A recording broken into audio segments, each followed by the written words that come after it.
A continuación vamos a ver un ejemplo de cómo hacer un análisis de fatiga utilizando el ambiente de Autodesk Inventor Master.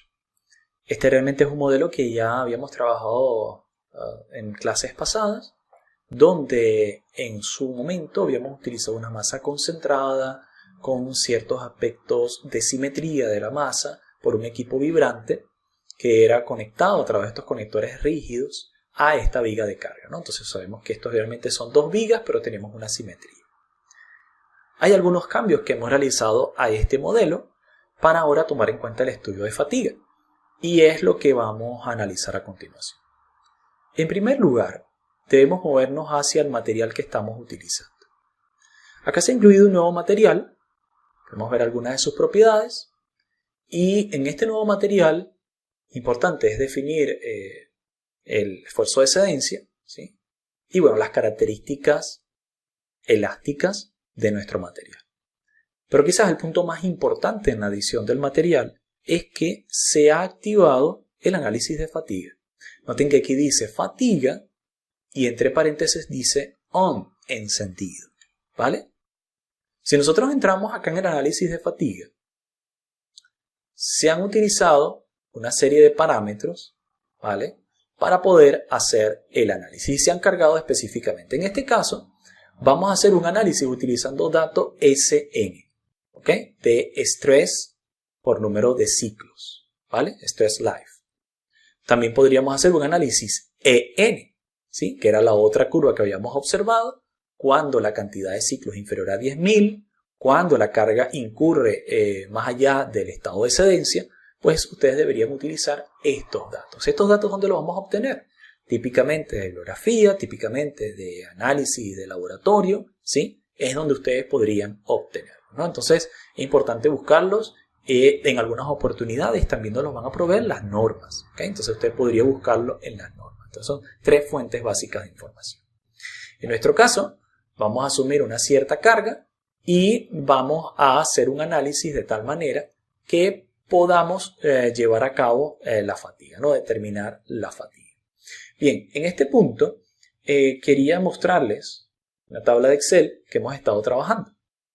Es decir, en esta tabla de Excel se está obteniendo una curva donde se muestra el número de ciclos en función del esfuerzo de falla, agrietamiento.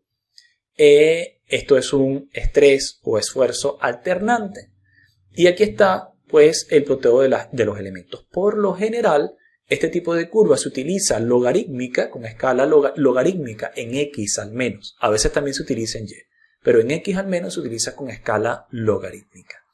Y claro, cada uno de estos factores que eran conformantes de la curva, como B, que era la pendiente de la primera recta, BE, que es la pendiente de la segunda recta, S sub E, que sería el esfuerzo mínimo, S sub U, que es el esfuerzo inicial, y así por el estilo, ¿ok?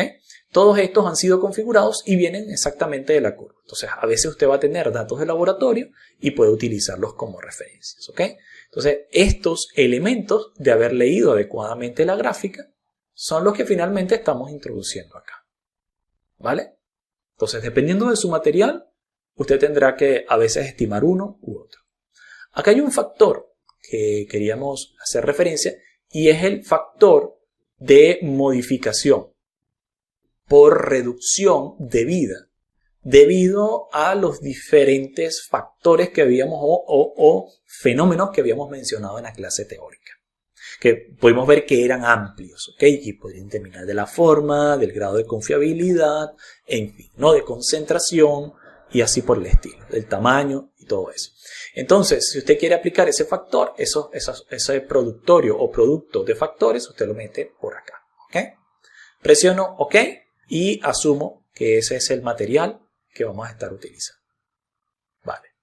Ahora bien, luego, noten que acá en el tipo de análisis nosotros lo editamos.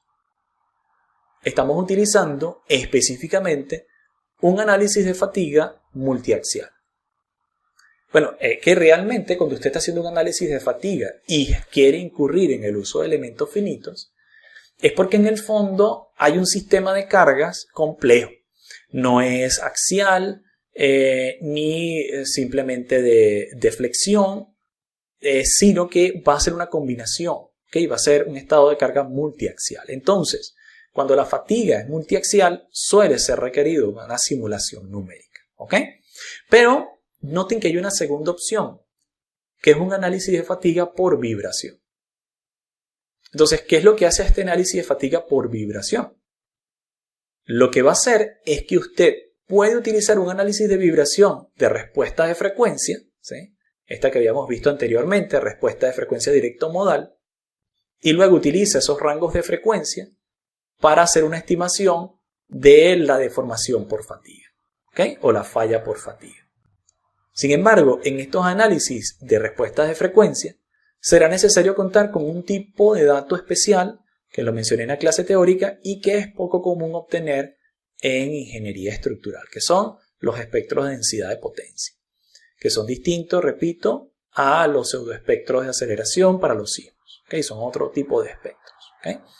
Entonces, debido a que no es tan común, yo les voy a mostrar el caso más general, que es un análisis de fatiga multiaxial. Presionamos OK.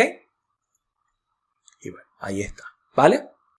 Siguiente paso, cuando tenemos configurado un análisis de fatiga, aparece dentro del subcaso la configuración de fatiga, ¿ok? Y vamos a ver algunos parámetros de la configuración de fatiga que podríamos utilizar, ¿vale? Todos estos, obviamente, ustedes van a poder conseguirlos en ayuda, si presionan acá más. Entonces, de todos modos se los dejo como referencia, porque en este punto verán que hay una gran cantidad de factores que hay que entender bien cómo funcionan, ¿no? Si ustedes se van a la ayuda específica, pues acá nos va a decir que en primer lugar tenemos el approach.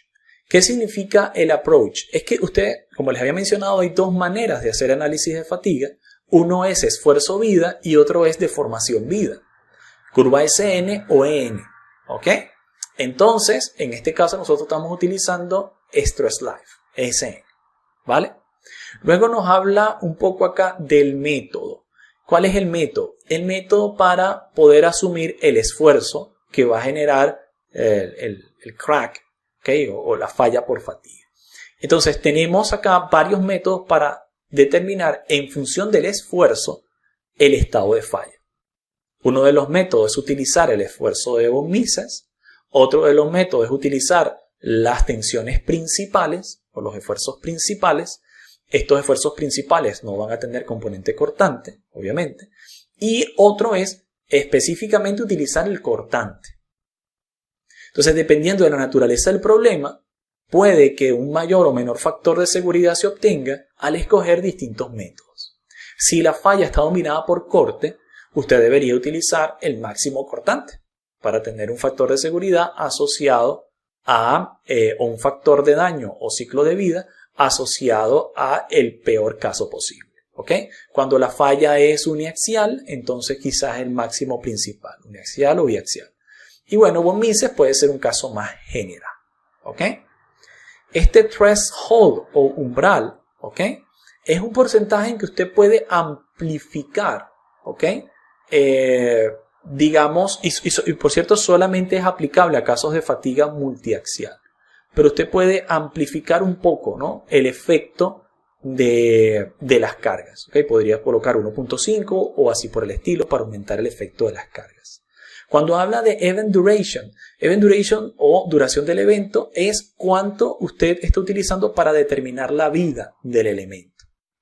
Y este viene en conjunto con otro que está acá de tiempo de conversión. Por ejemplo, si yo quiero saber o yo deseo saber si el elemento va a fallar en cierto, digamos, rango de tiempo, podría decir 8 horas, en un ejercicio de 8 horas de ciclos, y entonces en el factor de conversión de tiempo a segundos, yo digo, bueno, esas 8 horas son 3600 segundos, ¿sí? O sea, esto viene junto, de tal manera que el evento va a durar 3600 por 8 en segundos, que es realmente la unidad de tiempo que estamos utilizando, ¿vale? Entonces, si yo quisiera hacerlo en días, son 3600 por 24, tengo que hacer la multiplicación por 8 días, ¿ok? Entonces, este factor de conversión, cuando yo sé cuál es la duración del evento, puedo introducirlo. En mi caso, no. En mi caso, lo que quiero es determinar la vida realmente en ciclos en función de el esfuerzo que está actuando y intersectando la curva que introduje de SN, ¿ok? Y bueno, ese stress signet que vemos por acá, invariante, especifica si se va a utilizar el esfuerzo o la deformación unitaria para el cálculo de la vida útil, ¿no? En este caso, nosotros vamos a utilizar esfuerzo, ¿sí? Porque es stress life, pero vamos a dejarlo de forma automática para que él lo determine. Aquí presionamos OK. Perfecto. Vamos a ir ahora a la carga, ¿ok? En este caso de carga en específico, vamos a hacer algunas modificaciones. Por ejemplo, acá podríamos colocar una carga de 100.000 kilonewtons y aquí colocamos 100 por 1000, ¿verdad? Pero noten que algo importante es que se está utilizando ahora esta tabla histórica de datos. Y lo que me va a decir es que esta carga que está siendo aplicada sobre ese punto remoto va a tener cierta forma en el tiempo. Si ustedes no utilizan una tabla para determinar la forma que puede tener en el tiempo la carga, ¿no? Que se va a repetir entonces a partir de este primer patrón, ¿ok? Uno tras otro, ¿vale? Entonces él no va a hacer cíclica la carga y va a aplicarla como si fuese estático, ¿ok? Entonces para eso noten que nosotros hemos generado una tabla. Ustedes simplemente entran acá y generan una tabla. En esta tabla, si nosotros probamos los resultados, lo que queremos es que la carga empiece en 0, aumente a su máximo valor en 1, luego que vuelva a regresar a -1, se invierta y vuelva a 0. Y este ciclo lo va a repetir una y otra vez. O sea, cada ciclo va a ser el completo de esta carga. Cada ciclo, repito, va a ser el completo de todo este movimiento. Lo que usted define acá tiene que ser adimensional. Entonces, cada ciclo va a ser todo lo que usted configura acá de multiplicativo por la carga. 0 por 1 por 0 por -1 por 0. Y eso va a ser un ciclo. Lo que queremos decir es que una carga con reversión completa. ¿Okay? Esto es una carga con reversión completa. ¿Okay? Presionamos OK. Y esto es lo que vamos a estar utilizando. Presionamos OK. ¿Vale? Ahora, lo demás, ya que lo habíamos estudiado antes, simetría de la masa concentrada, los soportes externos y la restricción del corte. ¿Qué vamos a hacer a continuación? Vamos a hacer la corrida de nuestro análisis. Y esperamos algunos segundos a que lo ejecute. Ok, ya acá hemos obtenido los resultados. Bueno, fíjense, vamos a empezar a analizar lo que estamos obteniendo. Por ejemplo, quizás ustedes tengan como primer ploteo, este que dice la mínima vida posible, bottom and top. Y es que claro, como estamos trabajando con elementos tipo shell, ¿vale? En un lado tenemos bottom y top. Y el elemento mínimo puede ser 0 en alguno de los casos, ¿ok? Por lo tanto, si ustedes no están viendo ningún valor, lo que tienen que hacer es cambiar acá a Shell Life. Y en Shell Life le va a mostrar la cantidad de ciclos que puede soportar un elemento. Típicamente, por ejemplo, en la norma europea, se pide que la cantidad de ciclos esté rondando específicamente 1 por 10 a la 7, ¿ok? 1 por 10 a la 7. Exactamente. Y acá, bueno, vemos que es superior, ¿no? Acá estamos contando más de 7 dígitos. ¿Okay? Entonces, sí, tenemos 6 por acá y muchos más. Entonces, realmente podríamos decir que está cumpliendo, ¿no? Entonces, cuando nosotros vemos acá Life Contour es la cantidad de ciclos que puede soportar antes de la falla. ¿Dónde estamos viendo que se produce la concentración? Bueno, en estos sitios que si nosotros lo analizamos bien, todo este elemento va a tender a bajar, ¿cierto? De forma rígida y acá se produce una concentración de tensiones por deformación. Y también si vemos un poco acá abajo, vamos a ver que acá es donde se produce el mínimo, ¿ok? Para verlo un poco mejor, en visibilidad de objetos, yo voy a apagar conectores y también voy a apagar restricciones, ¿vale? Para que se vea, ¿no? Ahí está, justo en ese sitio. ¿Cómo sabemos que es así? Si usted se viene por acá a desplazamientos, donde sí que se va a activar la deformación en estos desplazamientos, vamos a esperar a que se active. Usted va a ver que este elemento está bajando de forma rígida en su centro y que acá es donde se produce el mayor gradiente de deformaciones, ¿sí? Entonces, claro, acá esta deformación extrema está generando que la falla por fatiga entre arriba y abajo, se va a generar en este punto, ¿ok? Eso es lo que nos está mostrando. Está acorde con el estado deformacional, ¿ok? Luego teníamos otro que se llama el daño en que se ha incurrido. ¿Okay? El porcentaje de daño en el que se ha incurrido. Acá el porcentaje de daño es relativamente bajo, ¿vale? Pero igual hay ciertos elementos donde están concentrados, ¿no? Entonces yo, en lugar de utilizar acá daño máximo en top y bottom, sino voy a utilizar shell damage como un promedio, ¿vale? Vamos a dejar que lo active. Ahí está activo. Y podemos concentrarnos acá, ¿no? En estas zonas nuevamente es donde se produce el mayor daño. ¿Okay? ¿No?